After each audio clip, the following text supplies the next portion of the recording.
39 ming dollarga mana shu Lead 9 Max mashinamizni sotuvga chiqaryapmiz. Srochniy narxlarda.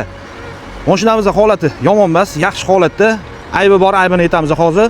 Holatlarini ko'rasizlar, paroklari bor, diska balonlari yaxshi holatda turibdi. Ko'rinishini ko'rasizlar. Ideal holatda. Xo'p, salon qismlarini ham ko'rsatamiz. Salon qismlarini ham ko'rsanglar bo'ladi. Shu trendga chiqqan oranjeviy 2023-yil bo'ladi, 47 ming probeg bo'ladi. Bu mashinamizni bitta aybi 95% kraska bo'lgan, udar bo'lmagan, oldi orqalari but-butun. Kimgadir shu mashina qiziq bo'lsa aloqaga chiqinglar, chiroyli narxlarda barakasini qo'rsa bo'ladi inshaalloh. Narxi 39 ming dollar bo'ldi.